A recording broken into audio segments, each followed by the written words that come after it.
What's happening, fellas? You're looking at the nicest 89 KX250 we've ever had through the shop here since we started 2011 here. This one's an absolute diamond. The attention to detail on this is second to none. We did a full frame up restoration on this. That took a couple months to do. We started off stripping it right down to the frame. The frame was sent out and powder coated, sandblasted and powder coated the original Kawasaki green color, which is better than paint. It'll definitely last longer. Costs a little bit more. It's $250 to have a frame powder coated. We also, plus the sub frame was done also.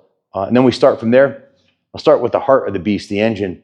Completely rebuilt from the crank up. The engine, we started with a really nice set of engine cases and frame. The frame rails are mint on this, as you can see in the video. When we did the video outside, the bottom of the frame rail is absolutely pristine, and so aren't the engine cases. That's where you want to start. So we split the engine cases. Those were vapor blasted. The crank was trued and rebuilt with new, the OEM crank was rebuilt with new crank seals and new crank bearings, both on the bottom end and the top end bearing. The cylinder has a new sleeve installed with a new Wiseco piston, new top end bearing, new wrist pin, circlip, and rings. The base gasket, head gasket are new. All the seals are new. The countershaft seal, the shifter seal, the kicker seal. The clutch is brand new. All the hardware on the entire engine was vapor blasted. The exterior, you can see the cylinder looks brand new. That's good. It was vapor blasted. The carburetor was rebuilt with new jets. The airbox was reconditioned with a brand new air filter. The intake boot is brand new. The reeds are brand new. So the whole intake side of the engine was completely redone. The fuel petcock's new, the fuel line's new. That's the original fuel tank. That's another thing. It's really hard to find any 89 motocross bike with a tank this nice, so that made our job a little bit easier. The exhaust system is a brand new. We ordered directly from DG. It was $421 plus shipping just for the pipe. They're kind of pricey, but they work awesome.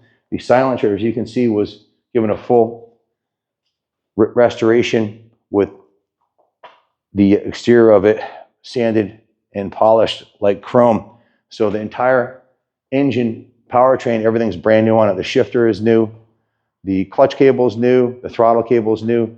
The radiator and cooling system was completely gone through. The radiators were restored and repainted. You can see it has these really nice blue GPI silicone hoses. All new hardware on the entire engine. I don't think there's any bolts on the engine that weren't replaced with new. Both the head bolts and the cylinder bolts, the intake bolts, the clutch cover bolts, everything's brand new. The cooling system was rebuilt. The water pump was rebuilt. The radiators were restored, and all new hoses. So it's essentially like pulling a bike right out of the crate in 1989. The engine's as good as it's going to get. The frame is better than new because it was powder coated.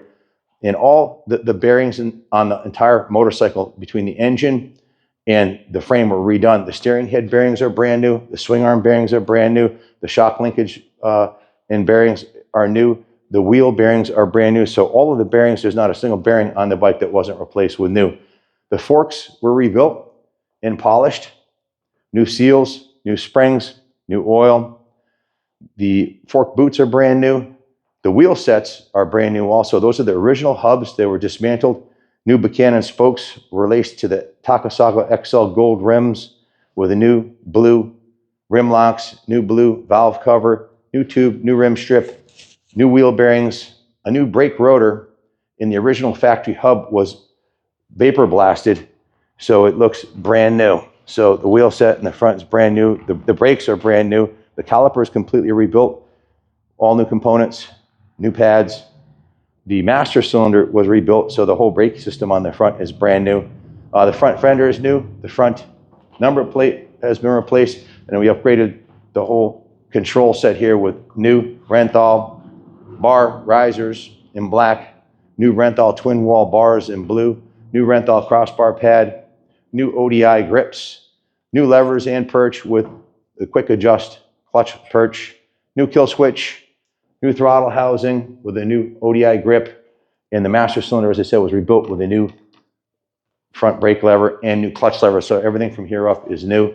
The gas cap is new, as is the breather valve on the gas cap. The original tank was sanded and polished. It's like an 8-step process that takes hours to do to get it to look this nice. The radiator shrouds are brand new reproductions.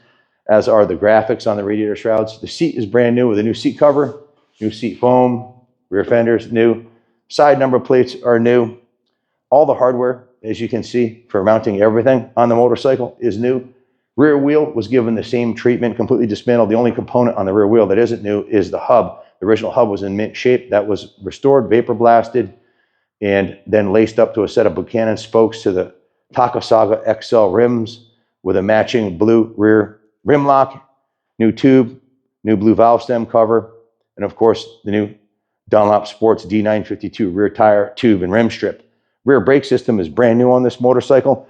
The rear caliper has been rebuilt with new pads, complete caliper rebuild kit. It has a new replacement caliper guard, new caliper, new hose guide, new rear hose.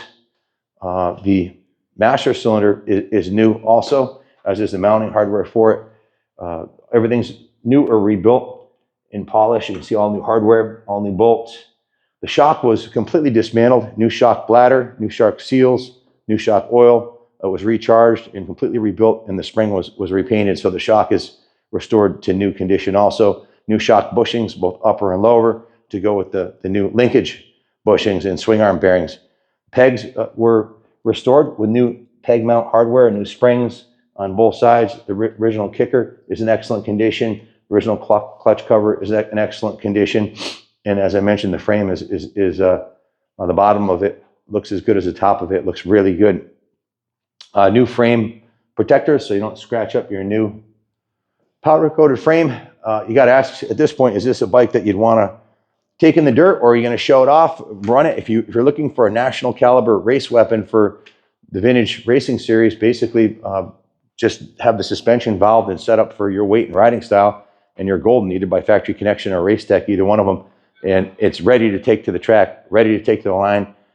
Put a guy like Carson Brown on this bike, and he would clean up at the vintage nationals and hold his own in the two-stroke nationals against the modern bikes. These bikes in the 89 to early 90s was the pinnacle of two-stroke development. The engines really never got any better than this, and they started focusing on the four-strokes in the 90s, late 90s. So all the tank mount hardware is new. Everything on the bike, like I said, not a bolt was left unturned or replaced on this bike. I think I covered pretty much everything. It's running Bel-Ray 80-weight gear oil, new subframe bolts, new motor mounts,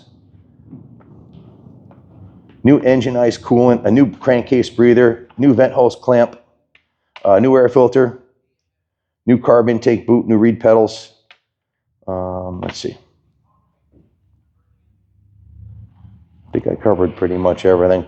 There's like a 9-page list here. It'll all be written up in the eBay ad. It also has a new shock bumper in addition to the bladder, new Maxima Racing shock fluid, has a new foot peg bracket, new crossbar pad,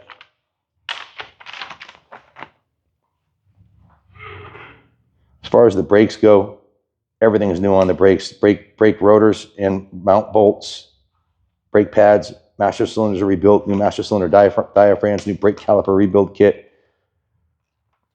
new brake line stays, new countershaft sprocket. I almost forgot, brand new Renthal sprocket, as you can see, with new mounting hardware.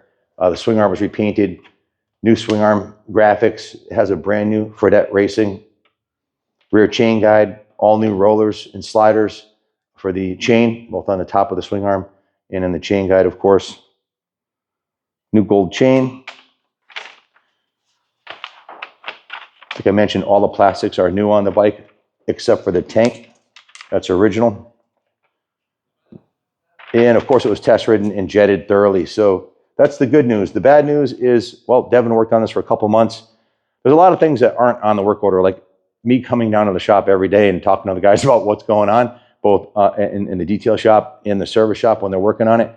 So for the whole 2 months, I walk down every single day when they're working on it and ask them where they're at and do they need any parts and can I help? And so my time's not figured into this, nor is the time figured into driving to the powder coating place, which is 45 minutes away, talking to the guy, dropping it off and picking it up. That's roughly, figure 45 minutes each way. It's 4 hours just in travel time for the powder coating. We have a local guy that we were using, but we have a new guy that's 45 minutes away that does spectacular work. So we've been having him do it. So yeah, complete cases up, comprehensive restoration to brand new showroom condition, ready to race, and a lot of nice upgraded parts on here that I've gone over. So we've got it written up as 60 hours labor, which is a conservative amount of hours, considering, you know, it doesn't include ordering the parts, picking up the parts, running the stuff back and forth. It's a lot of work. So 60 hours of labor at $150 an hour is a $9,000 service ticket, and we've got $4,307 in parts. So the total comes at $13,307. If you add sales tax on it, it's $14,152. So it's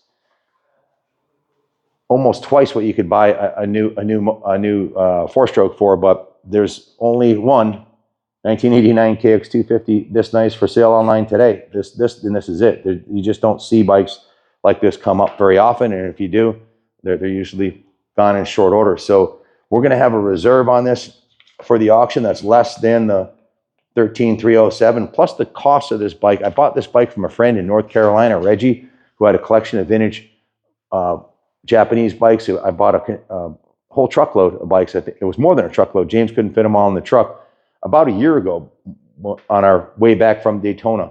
So not this year, the previous year. So we've had the bike about a year, probably 3 or 4 months between the initial dismantling and when it came back together. So there was a cost of the bike, there was a cost of shipping it from Florida on top of the $13,000 work order with 60 hours of labor. If you can find a shop that can do this quality work for less than $150 an hour, well, you found a needle in a haystack. There aren't really any shops out here in the Northeast that do this kind of work, that would even take a project on like this, because it's not for the faint of heart. It's a big project and it takes a lot of time. Labor of love for sure. We're surrounded by a museum full of classics here, just like this. 75% of them in the building were restored by us. So, and this one was done with no expense spared. We don't go into these projects going, geez, can we cut a couple corners somewhere? Because once you rip this thing down to the frame and powder coat of the frame, everything has to be perfect or it sticks out like a sore thumb. So every freaking nut and bolt on the bike has been addressed. And what's the point of doing it if you're going to half step it? Half steps will avail you nothing. This one was done right. And it would probably take you, the average guy at home, maybe a year of nights and weekends of doing this. And you'd have to send the suspension out, unless you knew how to restore suspension. You'd have to send the powder coating, you have to send that crank out to be done. You'd be shipping stuff. You'd be like a UPS store, shipping stuff back and forth. You'd be good friends with the UPS guy. And would it even come out this nice? Because it's not just one tech that works on this. The whole shop gets involved. The lead tech that worked on this, Devin, his attention to detail is a 10, and his bench is right next to Wizards. So they work together on it, on all these projects, both on the jetting, the final fit and finish. They're test ridden by at least 2 techs, and then I test ride them. So it won't get any better than this, that's for sure. You won't find a better one. So that's enough out of me. You get the idea. Total labor of love on an outstanding model to do it on. The 89 KX is an awesome piece. My friend Jim Boshin, privateer, used to qualify for the Nationals on these. I'm sure he's gonna get a kick when he sees this thing. I mean, this thing would be ready to take to the track and race against the new bikes if you wanted to. Put a guy like Carson Brown would probably destroy 90% of the local pros. Or put Roxon on this, he'd probably beat all the local pros with this bike. They're really that good. Thanks for watching, and God bless America.